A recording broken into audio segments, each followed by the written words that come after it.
everyone, welcome back to another episode of Debatable with your hosts, Sina and Kyle. I'm Kyle. I'm Nina, and hello. We know it's been a while since our last upload, and we want to apologize for that. Life just sort of got in the way, and it's sometimes hard to bounce back from. It happens to even the best of us. And I know that we owe you a bunch of episodes, but it's something we want to learn from and grow from. Kyle got busy with law school. I got busy because I got some new debate work, as well as, mental health struggles and things like Yeah, that. yes, sometimes I feel like we kind of get so focused on our own lives, we forget about other obligations and other things in life. So we are doing our best to balance everything. So we are currently working on different projects for Debatable's future. It just so happens that the past few months have been really rough on us, like personally. Yeah. Yeah, like not in terms of Nina and I like nag-away kami or something, like we had a fight. That didn't happen. It was that a lot of things got in the way, and we always went like we should probably record, but I have been working on like 3 hours of sleep. Let's not. I'm very tired. I'd rather rest. Those kinds of things. And um some part of me kind of feels guilty about that, but at the same time I'm thinking, well, isn't that precisely why we made that episode about hustle culture, to sort of remind other people and also ourselves that, it's okay to take breaks. So I suppose the main thing that we got wrong there was that we didn't tell we didn't tell anyone that we were going on a break because we were too afraid to admit that we were on a break. But now that we did it, we were like, okay, let's just jump back into it. So for today's episode, I guess it's kind of fitting because, we saw ourselves as sort of the main character we wanted to take care of, and we could have gotten that wrong, right? Some people could have seen that as a self centered move. Some people could have seen it as just us taking care of ourselves. But I think that's all part of the debate, which brings us now to the finals motion of Mindanao Intervarsity 2021, which is about the main character syndrome. And if you haven't seen that live stream video, or I'm not sure if it's a video or just like a screen share of the Discord server of that finals, I really recommend you watch it. I think it was great. And people had a lot of hugots, like personal stories they wanted to insert, and it was all fine and dandy. I was personally part of the adjudication core that made that motion. And I have a lot of thoughts on this, and I wanted to bounce it off of Kyle and sort of share it with the audience. So this motion was proposed by JJ from UPLB, primarily by them, and then edits here and there from the rest of the core. But I want to, of course, credit them for the idea and the innovation of this motion. Yeah, so basically, if you're wondering what the main character syndrome is, it's this idea in pop culture where basically the main character syndrome is a trend where people from the youth sort of imagine themselves in sort of a romanticized fictional version of their lives. It does not necessarily mean that you're living in a fantasy world. It's just that you're romanticizing like the life that you're living. And I'm sort of expounding on the info slide here a bit because Nina, you and I have had several conversations about like, oh, my life is, I sort of see my life as a sitcom and you see your life as more of a drama. So that's basically sort of the main character syndrome at play. So if you've ever had that sort of conversation with yourself or with other people, that might be a manifestation somewhat of the main character syndrome. So this manifests in a lot of ways, in the way that people present themselves online or even the way that people view themselves in relation to others. So the motion actually reads, this house would embrace the narrative that individuals are the main characters of their own lives. Yeah, so this is where I want to jump straight into the sort of definitions and framing of the debate. Because while, you could get excited and talk about all the different things already, you sort of have to lay out the groundwork. And this is something we teach all of our students. This is something I've been recently teaching my new students at my new job. So I sort of want to explain what this syndrome is, why it's now a thing in the first place, and why I, in particular, wanted an episode about this. So, what is the main character syndrome really? So, it's a concept, as mentioned by Kyle, popularized by the youth. It's mostly by TikTok Gen Z and millennials. which I'm not part of. I don't know which one I'm part of. Are we millennials or Gen Z, I Kyle? think we're Gen Z. We're Gen Z. Okay, so we're Gen Z, we're part of this trend and all. And it's an affliction where someone acts like and behaves like the world centers around them. Sort of like Carrie from Sex and the City, if you've seen it. I used to I watch a haven't. lot of it because I my don't know what mom. you're talking about. Like it's in our notes. I'm just like I don't know what that means. No, so when I was younger, my mom would watch a lot of Sex in the City and Desperate Housewives. And there's a lot of main character syndrome going on there. So everyone acts like, oh, even if I cheated, it's okay because I'm the main character and I deserve love and things like that. So, so if you've seen Carrie from Sex in the City, you know she has major main character syndrome. Like she walks the city of New York. I forgot if it was New York, but she walks and she's all fashionable and there's a montage playing and she feels like everyone's looking at her. So it applies to people Is like that that. Yeah. is it also like whenever you have a reality TV show that's a competition of some kind, there's always this one person who goes like, I didn't come here to make friends. I came here to win. I mean, technically all of them feel like they're the main character, but I think more so that kind of person. So those type of people or every debater when they make post tournament statuses, char, I'm part of that, but we all feel like a main character if we make statuses like that. And basically main character syndrome as a term is thrown around often ironically or in a weird Twitter humor way to define behavior where someone acts like and maybe even believes that the world essentially serves as a TV series or TV show about their own lives. So this is characterized by behavior that indicates that everything that happens exists only to further their story or contribute to their own enlightenment, and that they feel and understand things with greater clarity than the people around them. So like think about angsty teen stuff as well, So what does it look like? It feels like you're posting about your walks, you're feeling the energy of a montage, making sure others around you are aware that you're the main character. This was a trend on TikTok. I'm not sure if you're on that part of TikTok. Probably not. You're on different parts of TikTok, like the humor. You don't want to know what parts of TikTok are. Yeah, so my parts of TikTok, I've seen a lot of these montages. And basically there are some jokes where like I'm sitting on my balcony with a glass of wine so that everyone in the neighborhood knows I'm the main character of this series, right? And stuff like that. And I know there was a trending TikTok sound about it, and I'll stitch it here. And basically give it a listen and, cultivate your own thoughts about it. As the main character. Because if you don't, life will continue to pass you by. And all the little things that make it so beautiful will continue to go unnoticed. So take a second.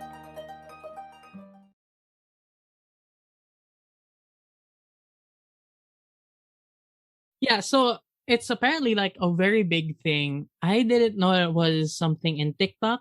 Like until you just said it, I didn't know it was on TikTok. I just thought it was something that people did. I mean, I do realize that recently I have been seeing people going like, I'm the main character, or you feel like you're a main character, but you're actually just a supporting character, or something like that. I don't know. I have been seeing a lot of it on Twitter, but I didn't know it was part of this bigger trend. I thought people have always thought that kind of thing. And I've been thinking like since the middle of the 2010s, there has been some discourse about like, is it okay for you to just realize that you don't have to be the main character? You can be, in a supporting role and still find fulfillment in that. You don't have to be the prime mover of everything in the universe. So I really understand like why this is debatable, especially for those people who kind of take it too far. But as for why this is a thing, I think there has always been this sort of need to see ourselves as the main character. Um, so I have been on this Spider-Man binge recently. Understandable. in preparation for No Way Home, and I remember Stanley saying that the best thing about Spider-Man is that I'm nerding out about Spider-Man, but the best thing about Spider-Man is that he is covered from head to toe. So if you're the audience, you can project yourself onto Spider-Man. You can be a black kid, and you can imagine yourself to be Spider-Man, that kind of stuff. So I think from a very young age, we have sort of been primed to see ourselves as maybe a main character, but definitely as a being that has the potential to be a main character or a main character type person. So it isn't really new. Um, so again, in the 80s, if I remember correctly, in the 80s, there's something like this as well with the rise of rom-coms or general sitcoms as well as chick flicks for teenagers that often put an emphasis on growth in women's lives. And this isn't to say that the trend was only applicable to women. But there seems to be a more unapologetic way of making it seem that way. Maybe I'm just being sexist, or maybe the 80s was sexist. I'm not sexist. I'm the main character. I'm not sexist. Um, maybe those sitcoms were made with the intention of trying to make women look narcissistic. I don't think that we'll ever really know what the intent was, but judging from like hindsight, it kind of does seem like that's the effect that it creates. Yeah, so we can't be sure. I think that's part of the debate, right? So, like looking at the history of the main character syndrome as well as its application in popular culture. But, eventually from the 80s, it sort of faded away. And when I was reading up on this, the main factor people said was rapid globalization. So it seems weird. Like, why is globalization coming into this? But, when we started getting technology and things like that, people started to see other people's lives and ended up being fueled by things like insecurity and empathy. So two extreme ends of the spectrum, as well as, if you want to be neutral about it, there's general connectedness with people around us. So there are lots of theories for why the trend of the main character presentations faded. It could be that just that it went to mainstream and all the hipsters wanted to go against the trend. But there was a period where things seemed to be more people centric than self-centric. Or, and this is a theory I believe in, we just didn't have the headspace to think about these things anymore. Like, we were too busy with work, we were too busy with like the 24-hour news cycles, we were too busy knowing about other people's lives that we sort of let ourselves take the back seat because there are so many more popular people, celebrities, more people in need that seem to deserve the spotlight more than us. Yeah, so from what you just said, right, it kind of looks like the pandemic was the perfect avenue for this trend to resurface or experience a resurgence, because the pandemic plus social media is probably one of the main factors for the rise of the main character syndrome again. So social media itself being the second placer. The theory, I think my interpretation of the theory is that the mundane nature of everyday life, especially during the pandemic, has pushed people to be more introspective about their own lives. Like, what am I doing? Am I just like living as a background character? Shouldn't I be living as the main character? So that kind of line of thinking. So the boring day-to-day life under the pandemic has made people want to reclaim that everyday life where nothing really happens. Yeah. To reclaim it and be the main characters in whatever genre of TV show that they're in.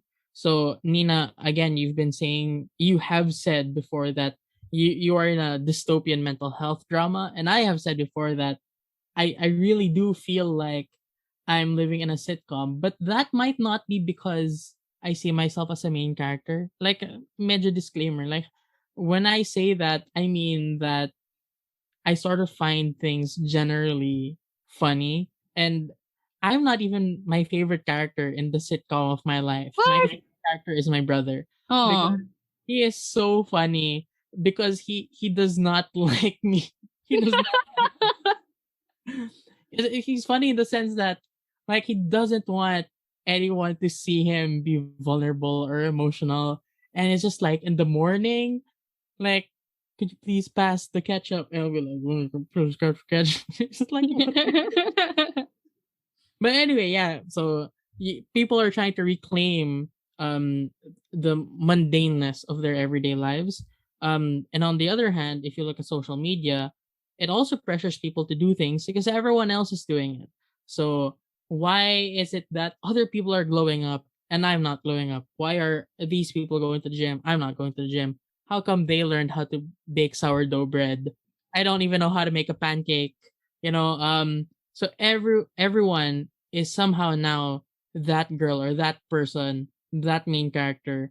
And there's obviously a natural pressure to follow suit. You don't wanna be the person who everyone thinks is the background character in their lives, right? So the less cynical view would be that people have just inspired each other. So there's sort of a layer in that debate as to, are you pressuring another person, or is this tantamount to pressuring other people to do things even if, they should take some time to rest for themselves? Like, it doesn't always have to be a self-improvement thing during the pandemic, right? Yeah. Or is it, one of those things where I'm inspired, I want to better myself because I see other people doing it, and it's, a positive feedback loop. So this brings us to debate. Is this a good narrative to have on balance, or is it a bad one? Yeah, so let's start with the issues now of the debate. So there are two parts, obviously, that we like segregating our debates into, like a principle part and a pragmatic part. So when we talk about principle justification, I think the main question here is your life yours to live? And this is where I want to introduce some concepts that I feel like were not really explored during the debate as much as I wanted it to when I watched it. But I still think like everyone touched on it. So it's egocentrism versus altruism and allocentrism. So these are terms that might be familiar to you. Allocentrism might not be. Personally, it was not to me until I researched for this episode. So let's define some terms, right? So what is egocentrism? So it's the inability to differentiate between the self and other. More specifically, it's the inability to accurately assume or understand any perspective other than your own. So being self-centered, thinking that the world revolves around you, that you are the center of the universe and everything happens just for your own progression. So it's very in line with what we've been talking about when we say main character syndrome, right? Altruism, on the other hand, is the principle and moral practice of concern for happiness of other human beings or other animals, resulting in a quality of life, both material and spiritual. So it's sort of selflessness, it's being able to put yourself second, things like that. So what's allocentrism in all of this, right? So I think it's more of a collectivistic personality attribute whereby people center their attention and actions on other people rather than themselves. So it overlaps a lot with altruism.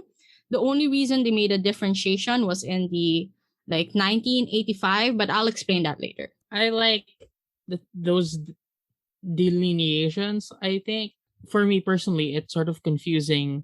Like, how do you differentiate between egocentrism and egocentric altruism? I'm not sure if that's a real thing, but a lot of people act altruistically for egocentric purposes. Yeah, like I will give to for charity because I'm a good person. Yeah, I was going to say, like, those people, those rich privileged people, that sort of feel like they're the saviors of poorer communities, so that, and then they post about it on social media. So maybe there is like a sub level to that, where there might be some people who act altruistically but from an egocentric perspective.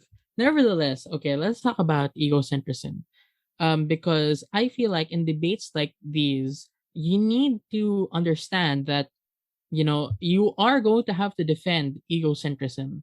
You have to defend selfishness or self-centeredness. And we have to note here that just because you're egocentric does not necessarily mean that you are going to do bad things, right? It does not necessarily mean that you're not going to be empathetic. So a lot of people find, a boost to themselves, to their own egos, the more empathetic that they are, right? So there are some people who feel really good about themselves when they're told that you're such a good listener, so that kind of thing. So we have to, create that distinction that just because you feel like the main character does not necessarily mean that you have to be, a bad person, because a lot of main characters, truly, they're not bad guys. So we have to make a principled defense here. A philosophical defense that we have talked about in this podcast before is solipsism. which is the idea that it is justified for you to act in your own self-interest because you are not really sure about the existence of other people. So it kind of sounds bad right now, but if you break it down, the premise here is that, the idea of existence is that you think, you know that you can think, so you definitely know that you exist. So this is cogito ergo sum. I think, therefore I am. And this makes sense because you can sort of doubt all of your senses. You can doubt all of your senses, but the fact that you are doubting means that you have a consciousness that is capable of doubting, which means that you exist. You are sure that you exist, but you cannot really perceive it when other people are thinking or if other people are conscious. So, as far as you're concerned, all these other people are basically zombies. So this is the actual philosophical concept of a philosophical zombie. Um, they act as if they are thinking, they act as if they are conscious, but you're not really sure about that. The only thing that you're sure of is that you exist. So, on a principled or philosophical level, you are justified in acting as if you're the only person existing. But beyond that, there's also a scientific defense for egocentrism, wherein actually some scientists actually say that we are born with this sort of main character complex in the form of egocentrism. The world is small. We only know of the world through our own lens. So a child, if you're thinking about, developmental psychology, a child may misattribute the act of their mother reaching to retrieve an object that they point to as a sign that they're the same entity. So if you are like hungry as a baby and then your mother brings you food, there might be a situation in which the baby thinks of the mother as acting as an extension of itself instead of it being like as two completely different entities with their respective consciousnesses. Um, According actually to Swiss child psychologist John Piaget, I don't know, basta that person, an egocentric child assumes that other people see, hear, and feel exactly the same as the child does. So that's our first exposure as children to the idea of egocentrism. That, that notion that if you're feeling something, the rest of the world must be feeling it too. But that actually does change with age. So in early adolescence, David Elkind was one of the first to discover the presence of egocentrism in adolescents and late adolescents. So you really do find like these observations about, oh, these teenagers are kind of selfish. But David Elkind argues that for these young adolescents, because of the physiological metamorphosis, so to speak, that they are undergoing, they're primarily concerned with themselves. So this is something akin to a self, defense mechanism where they have to really think about themselves because that is the point in time that, they're going to turn into the people that they'll be for the rest of their lives. So accordingly, because of that, they end up failing to differentiate between what others are thinking about and what their own mental states are like, what their own mental preoccupations are. So they assume that other people are as obsessed with his behavior and appearance as he is with himself. So, I mean, basically, you and I can probably relate to this, where we are so like preoccupied with this idea of how other people see us and how we see ourselves, and that might, if you don't really resolve that, it might be very damaging for you even as an adult. Which is, I am an adult, like, sad to say, I have to consider myself as an adult, and I do feel like the strains of that notion as well.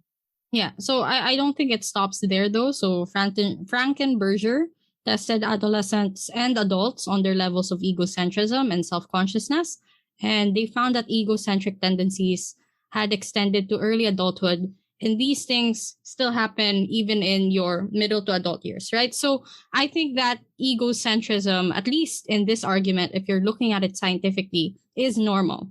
But what about the other side of the spectrum that's likely, opposition stance in this debate, right? So that's allocentrism and altruism. So let's talk about the scientific defense of allocentrism. So as I mentioned, allocentrism is sort of the same as altruism and sort of the same as collectivism as well, all of which basically mean the same thing in terms of what we are discussing for today, which is that you aren't the main character. So the term allocentrism was coined by a bunch of scientists back in 1985 to distinguish collectivism from an individual sense of relation to others, which is now what we call allocentrism. So collectivism is more like a group think, but allocentrism is more like I'm an individual doing a group thing, right? So it's more of which perspective you're taking. And I think that distinction is important because while allocentrism is still about others, it's more about your relationship with others. So it's about the part you play as an individual in the greater whole. Yeah, so I suppose that'd be like if you are in a debate society, you would probably be thinking like, I'm not doing this for myself. I'm doing this for my debate society. And a lot of people can probably relate to that. Or at least I relate to that on some level. But anyway, they say that, we primarily have an inclination towards thinking in terms of groups that we are part of. We talked about this before when we talked about in groups and out groups. And we did note even then that this is very tribal of us as like thinkers, but it's still a tendency that has stayed throughout the years. We identify ourselves based on the groups we're part of, and to some extent, the groups we're not part of. But whether this is a good thing or a bad thing is up for debate.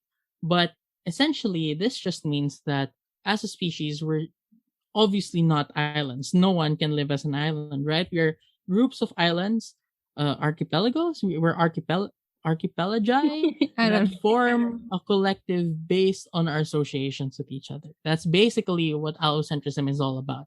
We're archipelagic, basically. So what was the point of this first discussion? So the point here is that the origins of each belief have a sort of solid foundation. There are tendencies for people to be both, and some lean towards one side more than the other.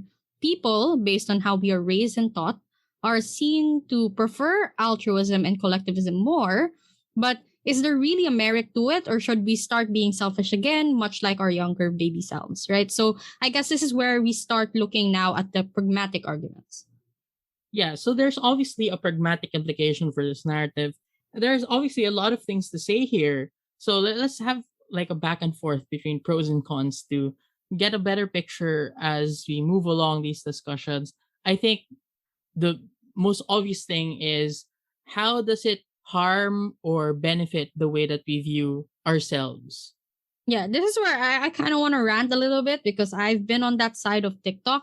And I think it's been harmful for my self-esteem. Like I had to clock out of TikTok a bunch of times because of these trends, right? So the harm is that I think most people who end up using this trend are those with a privileged background that subscribe to a certain look and certain lifestyle. So they're white, they're skinny, they're rich, they have acai bowls every morning and smoothies in the afternoon. Acai. Sorry, it's acai bowls or whatever. See, I can't even pronounce it right. I am so not main character. So we have a tendency to compare ourselves to them and see them as the main character because that's what they're projecting. They're the main characters of the lives, right?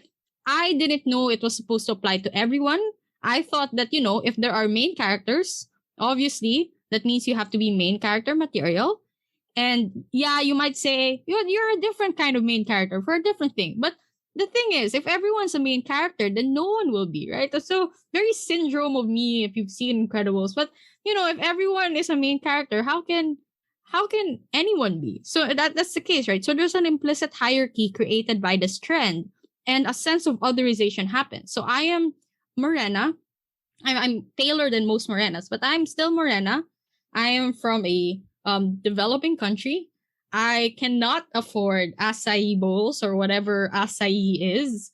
I'm struggling with my mental health, so I have no idea what being a main character is like. Maybe that's a main character thing, you know, you have to be depressed. I don't know. But basically, there's this trend that you have to go on daily walks, have a luxurious house, romanticize how you open your curtains each day. And I don't have curtains to open. Like Kyle's been in my house. When you open my curtain, you just see the other building. It's not very main character view like Bella Swan during that period where she was just staring out her window. Yeah, that's my rant. Yeah, but by the way, acai is a small edible blackish purple berries of a South American palm tree. So I don't know. Thank you. I googled it. But yeah, I definitely see where you're coming from. That because you're made to compare yourself with another, you end up feeling that there are certain characteristics that make you main character, and if you're not that, then you end up feeling less than. Yeah. Yeah. Have you seen that trend on TikTok? Like, put your finger down, main character edition. Right? So, like, put your Oh, finger no, down. no. I kind of want to do it now. Yeah, I mean, we could if I could find it, but like, basically, the first one, so the funniest one was a guy did it. And the first one is put your finger down if you have low flowing black hair. And he was just like, what? Anyway, that's all. So I think like that sort of plays into a stereotype as to who the main character syndrome is about. Like it is mostly geared towards a certain kind of woman, or a man with long flowing black hair or something like that. I don't know. But um maybe as a contrary view to that, maybe instead of feeling insecure, you might see this trend as a way to highlight quirks and differences that you might have. So you could say, the syndrome argument, like if everyone's super or if everyone's the main character, no one will be. Thanks for adding the laugh, But that's not true, right? I don't think that that's true because it wasn't really highlighted in The Incredibles, and that's a philosophical failing on Brad Bird's part or on the part of Pixar. But it's just not true,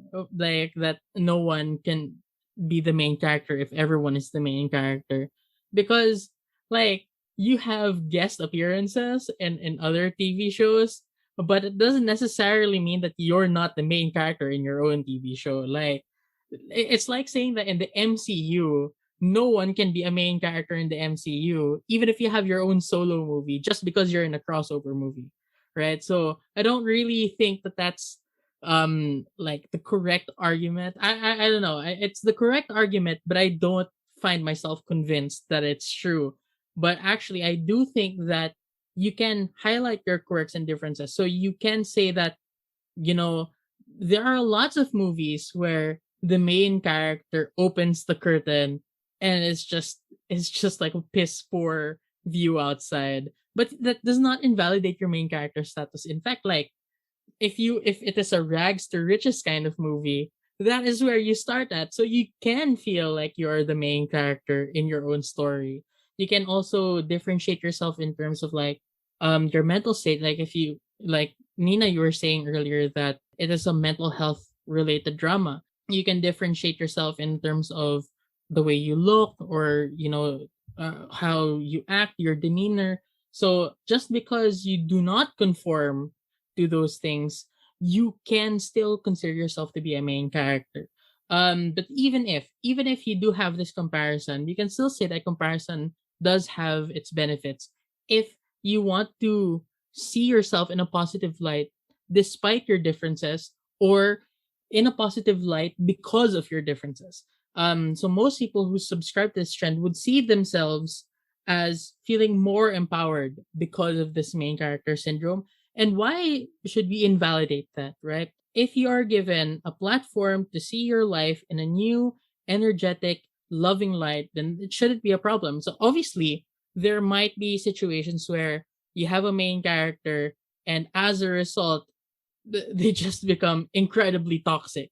Like you picked a sitcom, you picked a TV show, and it ended up being Riverdale, so you end up being toxic. I don't know, I just don't like Riverdale. But in most cases, you can probably say that there's a newfound appreciation for the mundane things in your life, like your routines, your walks, whatever.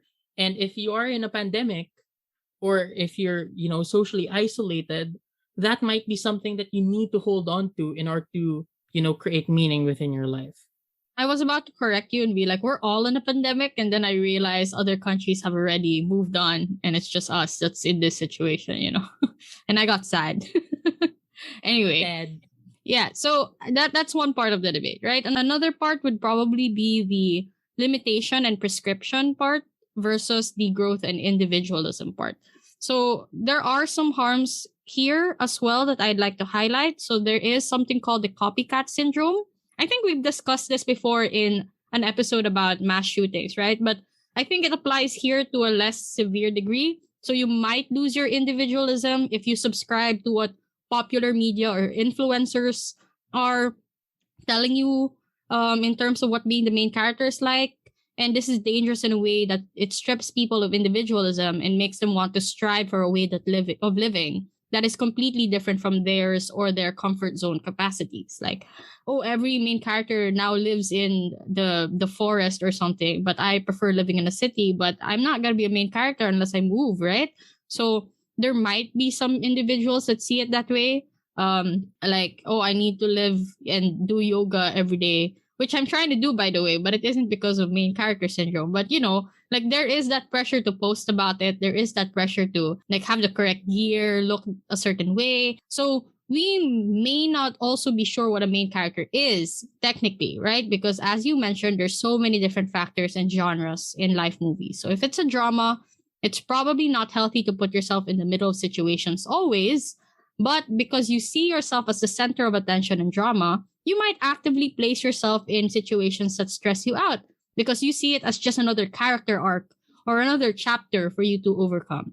If it's a coming of age film, one might think that teenage rebellion is always good and makes you the quirky and main character, right? So there are tendencies for you to copy parts of movies that seem endearing but might not be the most peaceful or positive route for you in life. Yeah. what's an example of that happened to you? Like you copied something from something, like you wanted to be this particular main character, and you ended up just being a dick. Like what example of that did you give? Yeah, you know how I when I was younger, like I really liked Teen Titans. And I wanted to be like either Raven or Starfire. It made no sense. And now I'm bipolar, right? So maybe No, it makes perfect sense. no, it makes perfect sense. I wanted to be both Starfire and Robin. Maybe I Raven, right? Sorry, Raven. And like they're like complete ends of the spectrum. I wanted to be bubbly and quirky and lovable. I also wanted to be brooding and dark. And now I'm both at the same time at different intervals of the year. So I don't think that was healthy for me at all. Yeah, when when I was a kid, the worst, I mean, like the worst main character that you could think of, for a child to emulate, it's probably like one of those really edgy anime where the antagonist is the main character. So in my case, it was like Yagami from Death Note. So Oh I no. was freaking like god complex. Criminals deserve to die. Duterte level stuff. Now, I suppose like people do think that they look at Duterte and they go like, "Oh, he's the main character, definitely in his own life. I should try to emulate him." That really raises the stakes for next year's election. So Vote in Sad- 2022. vote in 2022. When I made this Zoom meeting and I sent the link to Nina, by the way, I customized the password months ago, and I just realized it again tonight that the password for the Zoom meeting is vote in 2022. And I don't know why. It's like, of course I'm gonna vote in 2022. But it never hurts to remind myself of the stakes that we have for this next election. Regardless of who you're supporting, I think the general consensus is that we need to be able to vote in this election.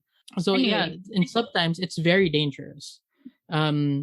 If you know if you are going to get the characteristics from a main character who is just a bad person, then that is where it might be very problematic for you to have the main character syndrome. Well, on the other hand, though, one might argue this isn't limiting but freeing, because they can adopt healthy habits for themselves, like main characters do, like waking up early to drink a protein shake. Kyle and I have been discussing with each other at 4 in the morning because I wake up at 4 in the morning. So I feel like I mean, that's healthy or not, depending on what time you think a healthy wake up is. I mean, for Kyle, it's not healthy because he stays up all night to reach me at 4 a.m. So we're operating on different timelines here. But basically, right. So I've been adopting healthier habits. I've been walking daily. So it might allow people to see themselves in a new perspective and adopt new habits for themselves that main characters have that is, objectively good for your health. So at least from my observations, it has allowed people to also see hope in themselves, seeing as, their current problems are just hurdles for the main character to pass through and not necessarily the bulk of the story. So if something tragic happens in their lives, it's easier for them to pick themselves up and to see that, okay, this was bad. I'm just gonna go through this because this was the climax of the story. And then, this chapter will end and I'll have a better start to the next one. Going back again, I talked about, a god complex that might be created. So another issue here is, does it feed a god complex or does it humble someone? Does it humble the self?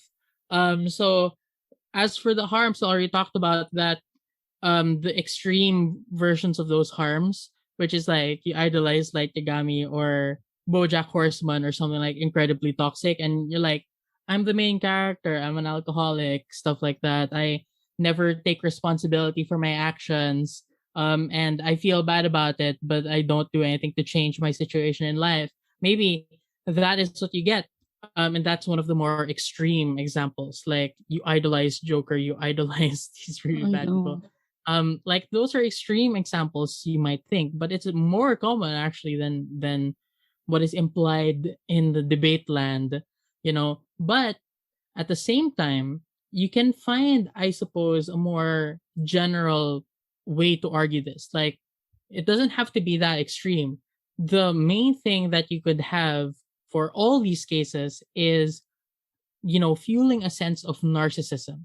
So there's a psychologist named Michael Wetter who told the Daily Mail that the main character syndrome is an inevitable consequence of the natural human desire to be recognized and validated, merging with a rapidly evolving technology that allows for immediate and widespread self-promotion. That is social media.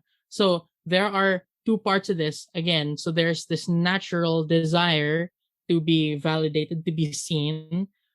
So you can actually see that in even the most wholesome of movements, like you are valid, your feelings are valid. We don't want to invalidate your identities. Those kinds of that kind of rhetoric, right? But if you couple that with some aspects of social media that can exacerbate like really toxic stuff, then that might lead to the main character syndrome, and that might be very harmful because you are encouraging people to nurture a sort of god complex. To instead of humbling the self, it might lead you to want to have more validation, and in order to do that, you validate yourself first, and that might be toxic.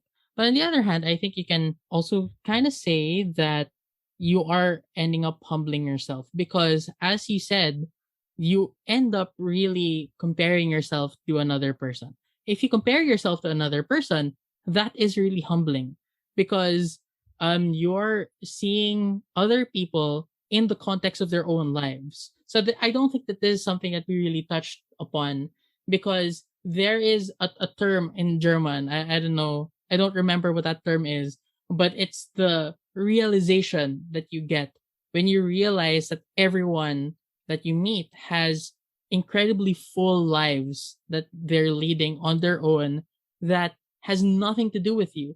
So in this debate, you can probably say that it's very humbling to see other people in that light. Um, uh, in F. Scott Fitzgerald said that, wow, I'm cultured. F. Scott Fitzgerald said that, it is the inexhaustible nature of life. Like life is inexhaustible. So that might be something that you can see as a result of thinking that I might be the main character in my own story, but so is that other person. So is that other person. So you might end up being more empathetic. You might be more humble because of that. The word you're looking for, by the way, is sonder. So it's like the realization that everyone else has their own story and like a full background of lives they're living and stuff. Yeah, I Yeah. Googled So that too. Yeah, I can Google too, Kyle. it might be humbling as well. So there are pros and cons for that. But you can rebut it. Like my argument was that it makes you more empathetic, right? But there is also a possible harm here, which is that in I'm sorry to say that in a lot of abusive relationships, not necessarily romantic relationships, it may be platonic relationships or familial relationships, but the main character syndrome, and alongside it, the notion that other people are the main characters as well, might lead to too much empathy to the point that you might end up becoming a doormat. And you once told me that I was basically a doormat. And at the time, the abuser that I had, um, I'm not going to give like identifying details, and I hope that you respect this, not just Nina but also like the people who are listening to this episode. If ever the abuser was telling me about their life story, and of course I, the main character in my own story, and recognizing that they're also the main character in their own story, I wanted to be the kind of main character with heroic traits of like being empathetic, doesn't give up on people, doesn't give up on anyone, like Spider-Man. um but at the same time, because I recognize that they have their own life story, whenever they did something that was pretty bad to me, I sort of rationalized it using the context that they gave me from their own life.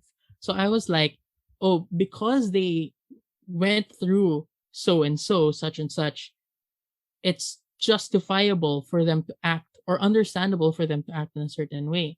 And as a result, it was damaging for all the parties involved. Like, I'm not going to say that um I was not free from wrongdoing, because um in a certain sense,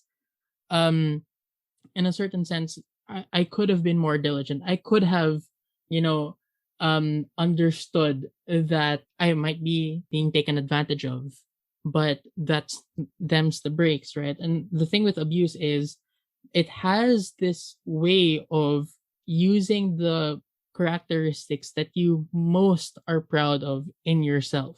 Being understanding, being empathetic, being loving, not giving up on other people, and using it against you. And it doesn't really hit you immediately like a lightning bolt. Sometimes it's like, as Abigail Thorne said, sometimes it's like the poison that you take every day and you don't notice it until you're unable to move, and then you're paralyzed and you're dying already. So, on that very happy note, Hmm. I'm pretty sure that there are benefits to this as well, because otherwise it wouldn't be that debatable. Well, I kind of feel like it's hard to follow up what you just said, but I guess I'm just gonna read what we wrote here. It's that, some level of narcissism and delusion is actually pretty healthy. And a lot of scientists agree with this. Like, it's not good to always be, as Kyle mentioned, empathetic and stuff. So there is some level of delusion needed, especially during COVID-19. Like, you have to believe and have to be hopeful that things will be better. You have to believe that one day you'll be able to go out without a mask. That's just what we need to believe in order to stay sane. So allowing life to pass you by might not be a good thing too. And as Kyle said, allowing others to step on you because you see yourself as a side character might not be healthy for you either. So if you're too much of a main character, you get stepped on. If you're too much of a side character, you get stepped on as well. So there needs to be a healthy balance between the two. And I feel like that's the difficulty of living life right now. How do you view yourself in relation to others? Because I think, sadly, this debate is very black and white, right? You're either the main character or you believe in some collectivism or altruism that exists, right? And it's difficult. It's kind of like soft lining it if you argue that, oh, you can be both at the same time. But, personally, I believe you should be both at the same time. And this is me speaking not as a debater, but as an individual now. Like, I believe, you should have a healthy dose of both. Yeah, there are definitely limits to, debating as an activity, because it really, when you're debating and you have to take that stance that you have to be black and white, you have to be either or, it really clarifies a lot of pragmatic and principled discussions. But practically speaking, outside of the debate room, you can't be either or, except in certain instances. Like there's no either or. Like you're either a Nazi or not a Nazi, right? You're either racist or not racist. And in real life, it is not as simple as, there are pros and there are cons. You have to take one side. You have to really see, like, be in the middle somewhere. But what the perfect golden mean, as Aristotle would say, is up to debate then. It's not going to be a clean debate, but it is certainly something that is up to debate what the golden mean ought to be. So I think in general, there are just so many factors, too many in fact to consider. And the general rule to win a debate about this is to prove why one side is more likely going to yield particular benefits or particular harms than the other, in terms of how an individual might feel or how an individual might act. Yeah. So I guess the last thing I want to discuss before we wrap this episode up, because it ended up quite longer than I expected. I guess we have a lot of feelings about being main characters or side characters, Yeah, Basically, yeah. So basically, I think it's also about how we view society. So the first part basically was about viewing the self in relation to everything. But the next is how we interact with society. And this is also pragmatic, right? I think like a big chunk of this debate is going to be about selfishness versus selflessness. Like, do you prioritize yourself? Do you give back to others? Is that good? Is that bad? Details of which we can go into. But I think it's a pretty common argument that a lot of people already know.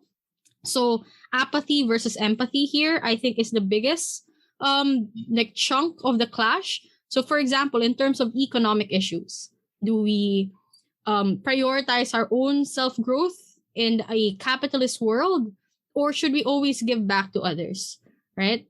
There are so many layers to this, and I feel like if you're a debater, there's so many things to discuss that's nitty-gritty.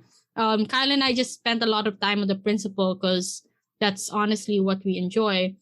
But I think in terms of economic issues, you could argue that on one hand, focusing on yourself is necessary, right? Because you only really live to see your own life through fruition. Like you get to see your growth. You're the one who suffers first. But you could also argue that your privilege and your ability to be a main character actually means you have to give back. And you should give back because it will help more people. So this is very utilitarian of you, very maximalist. But I guess that's just really part of the debate. Yeah, on the other hand, you can talk about like environmental issues as well. Like, if you're doing something for your own, self benefit, you are probably going to do things that might not be good for the collective in terms of the environment. So one example that I came across actually just before we started recording was this whole discussion about um should you compost your own food waste instead of paying someone to take it to the landfill. So apparently, the more that you use food waste, the more that you send it to the landfill, the more methane that it creates, and it's actually the third leading cause of climate change. But there's also like a part of that debate that says, yeah, that's true. But at the same time, why should we as individuals have to bear that burden of composting for ourselves when it's actually like these big corporations, especially I think those corporations that manufacture food? You have probably seen some videos about like how they determine what kind of food, what kind of produce gets into the grocery stores. Apparently, a lot of it is wasted just because they don't look nice. They don't look as nice as that other lemon next to it. So as a result, a lot of it ends up being food waste. A lot of it ends up being wasted. So why should we as individuals have to bear the brunt when other people are doing more bad things? So you are thinking like a main character there, that it's not really your fault, right? But if you're thinking in terms of collectivism, if you're thinking in terms of the community, then even if it's not your fault, you still have the responsibility to contribute at least that much to the community, to the environment, right? I suppose like there might be some way to argue this on like the lens of politics, but I think Nina, you might have a better grasp on how to do this. Yeah, I think it compiles itself into bigger things from small actions, right? Like, why should I vote when I'm just one individual that's not gonna really change society? Like, that's thinking like, a main character. But you could also argue that because you think like a main character, that's exactly why I'm gonna vote. Like, my vote is going to be the significant vote that's going to turn the election around, right? So I think political issues can be argued either way, right? And I think that, again, like Kyle mentioned, it's about proving why your side is more likely to achieve that outcome. So that's one sense, right? Voting. Another would be in terms of actual political action.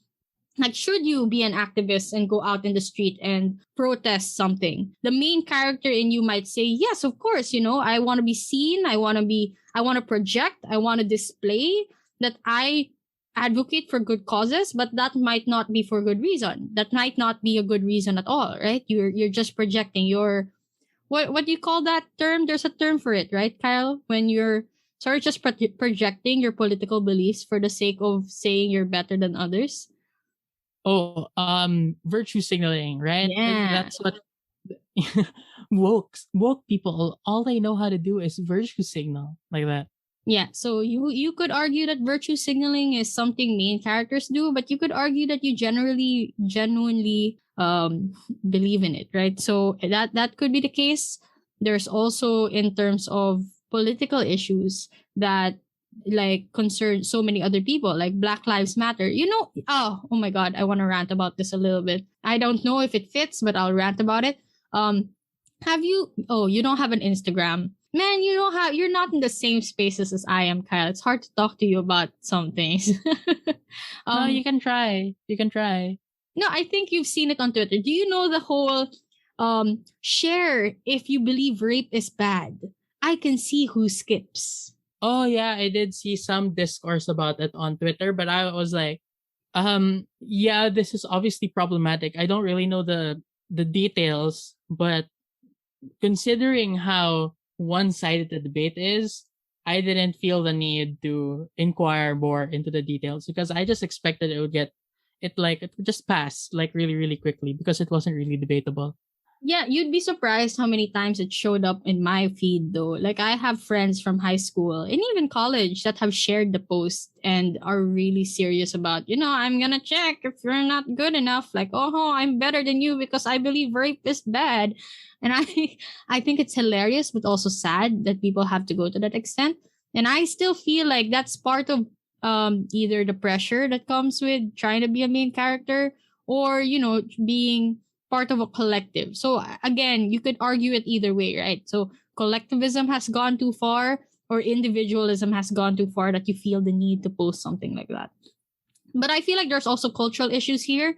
And by cultural, I mean stuff like, the way we view race, the way we view indigenous individuals. So I kind of want to ask your take on this, Kyle, because you've done more, like objectively, I feel like you've done more studies on these things compared to me. Well, in terms of indigenous people's rights, there is this tendency to think of human rights as something that's for individuals, right? So, this is actually the perfect way for you to plug that we might have episodes where me and my classmates from human rights theory and practice class, we just talk about human rights. That's part of our like final project, but I was like, okay, fine, let's make it a podcast.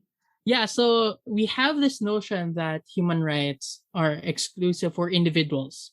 It's for individuals, right? So that's a very Western notion of human rights because some of you may know that we have this universal declaration of human rights that all people have. But that in itself is not really binding. It's not a treaty, right? Only treaties are binding. But the Universal Declaration of Human Rights was transformed into two treaties.